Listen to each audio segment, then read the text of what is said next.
Hola, el día de hoy les presentaré un conjunto de temas que son de mucha relevancia para nuestro conocimiento de bases biológicas y como referencia para posteriores contenidos utilizaremos el libro de Principios de Anatomía y Fisiología con sus autores Gerard J. Tórtora, Brian Derrison, de la editorial Médica Panamericana, y nos basaremos en el capítulo 29, Herencia, Desarrollo y Homeostasis. Índice temático. Número 1, ejercicio y embarazo. Número 2, parto. Número 3, adaptación en el recién nacido. Número 4, adaptación respiratoria. Número 5, adaptación cardiovascular. Número 2, fisiología de la lactación. Número 7, herencia. Número 8, genotipo y fenotipo. Número 9, variación en la herencia. Número 10, dominancia incompleta. Número 11, herencia compleja. Número 12, herencia de los alelos múltiples. Número 13, autosomas, cromosomas sexuales y determinación en el sexo. 14, herencia ligada al sexo. 15, trastornos.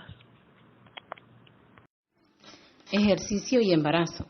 Trataremos de explicar los efectos del ejercicio durante la etapa de gestación o embarazo. Una mujer puede cansarse más fácilmente debido a los cambios en su organismo. Al hacer algún tipo de ejercicio es beneficioso para ambos. Algunas veces puede surgir algunas complicaciones que la limitan, como ser náuseas o el calor generado por la actividad, el aumento de peso, su postura. No se debe hacer ejercicio en extremo o en las primeras semanas de embarazo.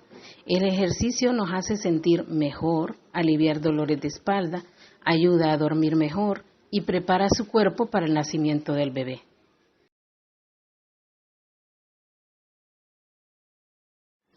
El parto es el proceso mediante el cual el feto sale del útero a través de la vagina. A esto se le conoce como nacimiento. El inicio del trabajo de parto está determinado por complejas interacciones entre las hormonas placentarias y fetales. Durante el trabajo de parto, la oxitocina es liberada y estimula las contracciones uterinas. Estas, a su vez, contribuyen a la dilatación del cuello uterino. Las contracciones son el encogimiento y relajamientos periódicos que tiene el músculo uterino. Generalmente, las contracciones son descritas como una presión o encogimiento que comienza en la espalda hasta llegar al vientre. Durante una contracción, el abdomen se contrae o endurece. La progesterona inhibe las contracciones uterinas. La oxitocina es liberada por la neurohipófisis, estimulada las contracciones uterinas, aumenta la flexibilidad y contribuye a la dilatación del cuello uterino. Las contracciones del miometrio obligan a la cabeza o el cuerpo del feto a introducirse dentro del cuello uterino y distenderlo. El trabajo de parto se divide en 3 etapas: la etapa de dilatación, la etapa de expulsión y la etapa placentaria. En la etapa de dilatación es el tiempo desde el inicio del trabajo de parto hasta la dilatación completa del cuello. En la etapa de expulsión, este periodo se puede extender desde los 10 minutos a varias horas, que puede durar desde la dilatación hasta la expulsión. La etapa placentaria, su duración es de 5 a 30 minutos y se extiende desde la salida del feto hasta la expulsión de la placenta. En los primeros embarazos, el trabajo de parto suele ser más extenso y tener una duración de 14 horas. En mujeres que ya han dado a luz, dura 8 horas o más. Hay embarazos que se pasan hasta 2 semanas de su fecha probable. En estos casos hay un riesgo de daño cerebral del feto o la muerte intrauterina. Esto se debe por el aporte inadecuado de oxígeno y nutrientes por el envejecimiento de la placenta. Estos partos pueden inducirse con oxitocina o bien ser extraídos en una operación cesárea.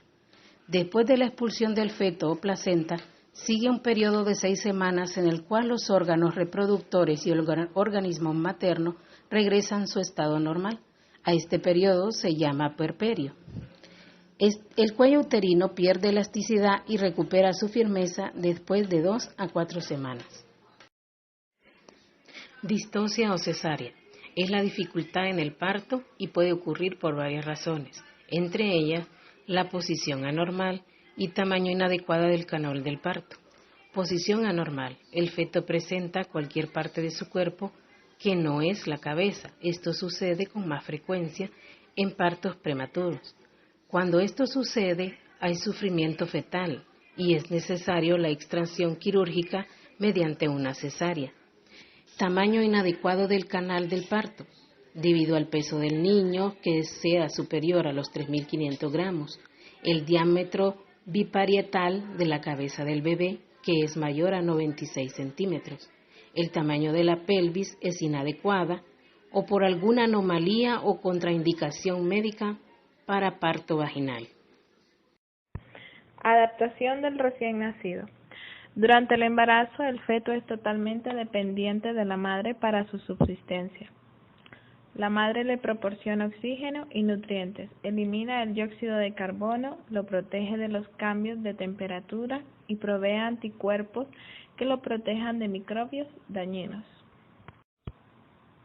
Con el nacimiento, el bebé fisiológicamente maduro se convierte más independiente. Los sistemas del cuerpo del recién nacido deben realizar diversos ajustes. Los cambios más dramáticos ocurren en el sistema respiratorio y cardiovascular. Adaptación respiratoria. Después del parto, el suministro de oxígeno en la madre hacia el bebé cesa y cualquier líquido amniótico en los pulmones fetales es absorbido y el dióxido de carbono que ya no está siendo removido y este se acumula en la sangre. Un creciente nivel de CO2 estimula el centro respiratorio del bulbo raquídeo, haciendo que los músculos respiratorios se contraigan y el bebé dé su primera respiración. Adaptación cardiovascular. Desde la primera inspiración del bebé, el sistema cardiovascular debe realizar varios ajustes. El cierre del foramen oval entre las aurículas del corazón fetal ocurre al momento del nacimiento, desviando la sangre desoxigenada a los pulmones por primera vez. Después de que el cordón umbilical es atado y cortado, no hay sangre que fluya a las arterias umbilicales, se llenan con tejido conectivo y sus partes distales se convierten en los ligamentos umbilicales mediales. La vena umbilical se convierte entonces en el ligamento teres, ligamento redondo del hígado. Después del nacimiento, el uso del oxígeno incrementa lo que estimula un aumento en la tasa de células rojas en la sangre y la producción de hemoglobina. El conteo de las células blancas al nacer es muy alto, pero este desciende rápidamente para el 7º día. Fisiología de la lactancia.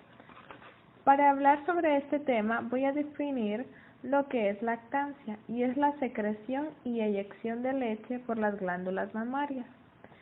Y la principal hormona que promueve la síntesis y la secreción de leche es la prolactina. Luego, el succionar del bebé es el mayor estímulo para mantener la producción prolactina durante la lactancia. Pero también existe la producción de la leche materna. Bueno, ese tiene un mecanismo y lo podemos observar en la imagen y dice: cuando el niño succiona, envía un mensaje al cerebro. El mensaje estimula la liberación de los tipos de sustancias químicas, hormonas. Una de las hormonas es estimulada a la producción de leche. La otra favorece su salida. Beneficios de la lactancia. La leche humana es la solución estéril que contiene cantidades de ácidos grasos, lactosa, aminoácidos, minerales, vitaminas y agua ideales para la digestión del bebé. La leche materna contiene una cantidad de células blancas y moléculas que forman anticuerpos para combatir virus, fortalecen el tracto gastrointestinal del bebé. En la imagen podemos observar claramente lo que acabo de explicarles. Otro de los beneficios de la leche materna es que proporciona interferones que mejoran la actividad microbiana de las células inmunes, disminuye la incidencia de enfermedades a lo largo de la vida. La leche materna incrementa el desarrollo intelectual y neurológico. Hay bondades del amamantamiento al bebé, y es que tiene aumento de peso entre 30 y 50 gramos, disminuyen las probabilidades de futuros males, estimula el cerebro en el desarrollo del sistema, pero también existen beneficios tanto como para el bebé como para la madre, y es que favorece el apego, el niño crece más seguro y con mayor estabilidad emocional. En la imagen también podemos observar diferentes mitos, como el doloroso y agrieta los pezones. Al dar pecho, el padre no participa en la crianza. Los biberones son mejores porque indican la cantidad de leche que toma el bebé. Hay unas estadísticas que dicen que solo el 50% de neonatos inician la lactancia en la primera hora de nacido. Por razones médicas, solo el 2% de madres deberían usar fórmula. A continuación hablaremos sobre la herencia. La herencia es el proceso por el cual las características de los individuos se transmiten a sus descendientes, ya sea características fisiológicas, morfológicas o bioquímicas. Mediante este proceso adquirimos los rasgos de nuestros padres y podemos transmitir algunos de ellos a nuestros hijos. Podríamos mencionar que la rama de la biología que se dedica al estudio de la herencia se llama genética. El genotipo nos referimos a la información genética que posee un organismo en particular en forma de ADN. Se usa para determinar qué variaciones específicas existen en el individuo, junto con factores ambientales que actúan sobre el ADN. En resumen, podríamos decir que el genotipo es el conjunto de genes de un organismo. Ahora hablaremos del fenotipo. El fenotipo es cualquier característica o rasgo observable de un organismo como su morfología, desarrollo, propiedades bioquímicas, fisiológicas y comportamiento. Los fenotipos resultan de la expresión de los genes de un organismo, así como de la influencia de los factores ambientales y de las posibles interacciones entre ambos. Así que podríamos decir que el genotipo puede definirse como el conjunto de genes de un organismo y el fenotipo como el conjunto de los rasgos de un organismo. Variaciones de la herencia. La variación sobre la herencia se refiere a la variación en el material genético. En la mayoría de los patrones de la herencia no solo interactúan alelos dominantes y recesivos. La expresión fenotípica de un gen en particular puede estar influenciada no solo por los alelos presentes, sino también por otros genes y por el medio ambiente. La mayoría de los rasgos están influenciados por más de un gen y la mayoría de los genes pueden influir en más de un rasgo. Algunas variaciones pueden provocar un gen que es anormal. Un gen anormal puede conducir a una proteína anormal o a una cantidad anormal de una proteína normal. La dominación incompleta es la interacción genética en la cual los homocigotos son fenotípicamente diferentes a los heterocigotos. Los cruzamientos que tienen una dominación incompleta son aquellos en los que no existe rasgo dominante ni recesivo, suponiendo que la forma los ojos estuviera determinada por un gen cuyo homocigoto dominante da una forma grande y redonda. Podríamos decir también que la dominación incompleta es una condición en la cual ningún aleolo es dominante sobre el otro.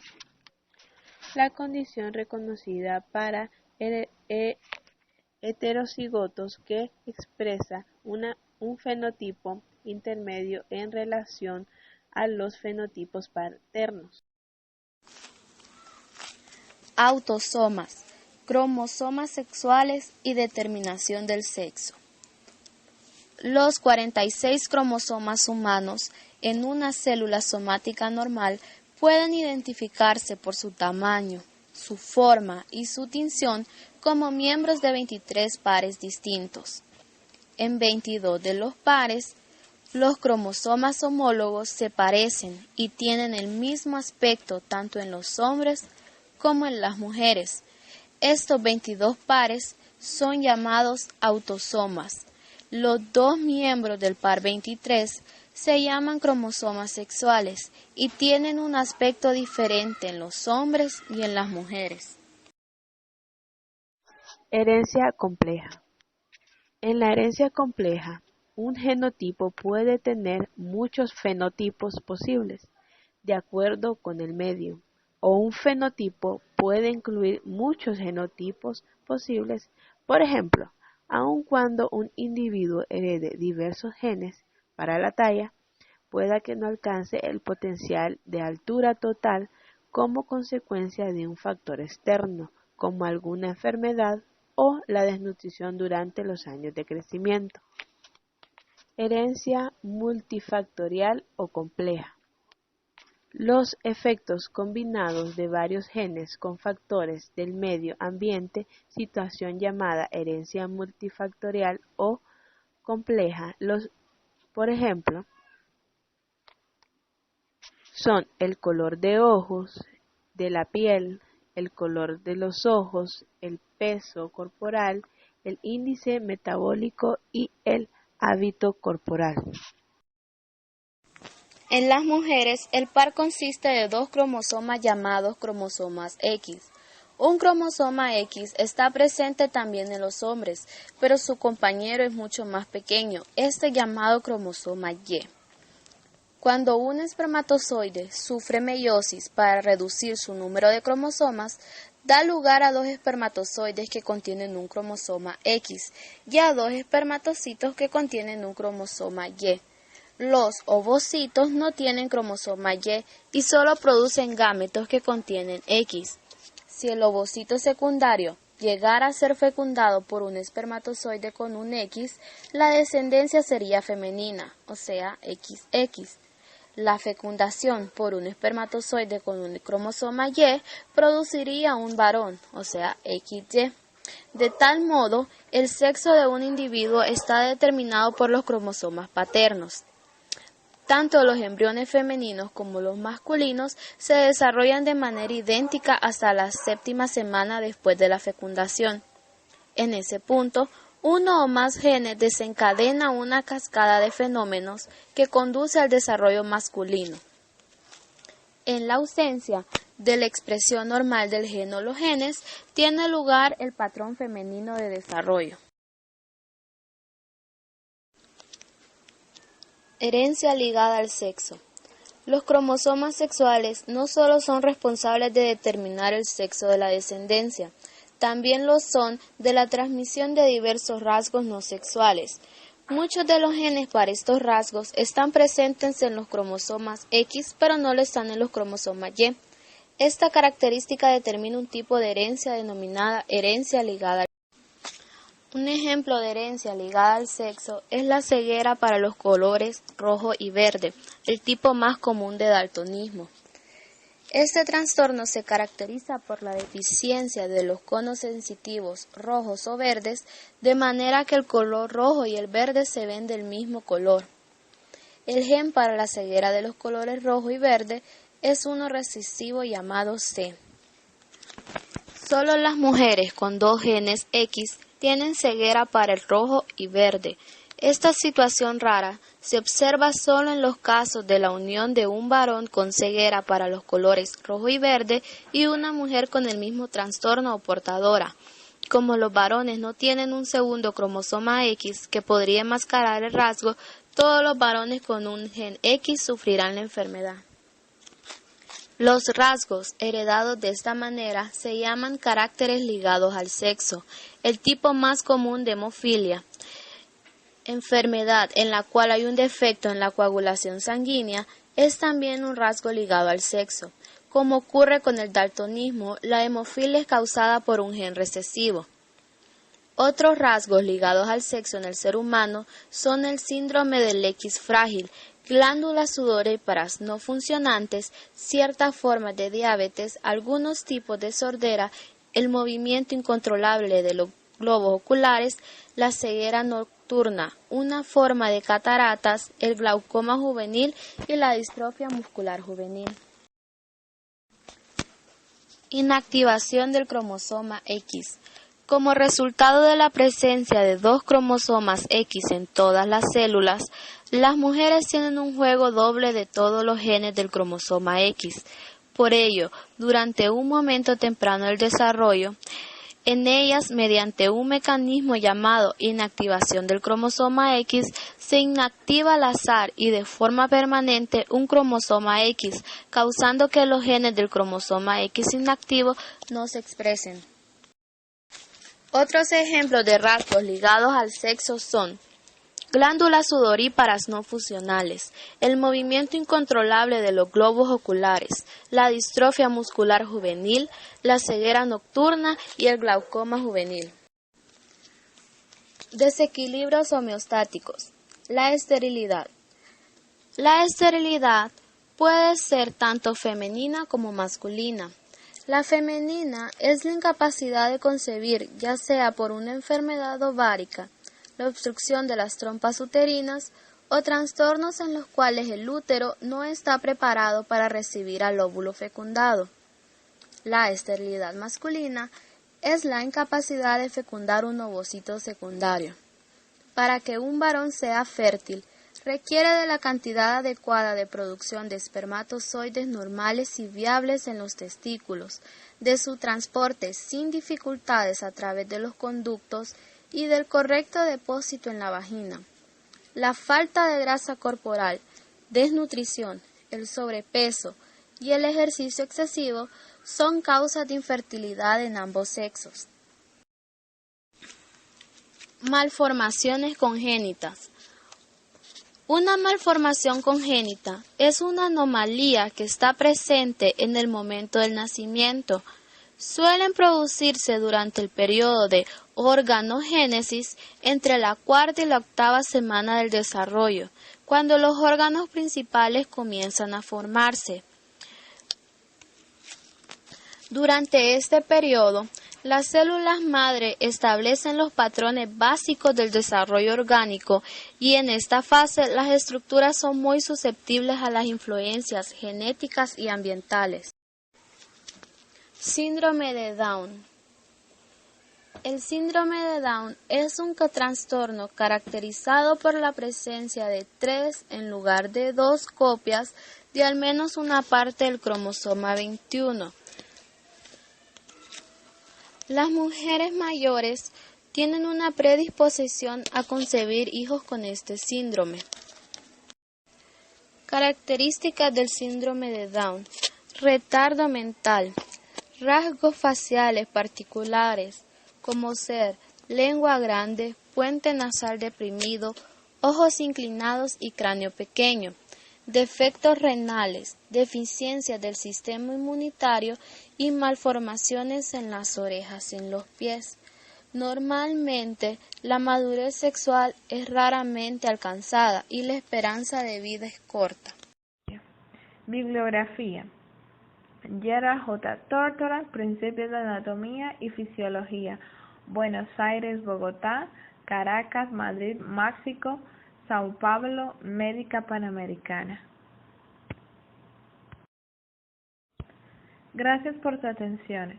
Espero que esta presentación haya sido de amplitud para sus conocimientos previos en herencia, desarrollo y homeostasis.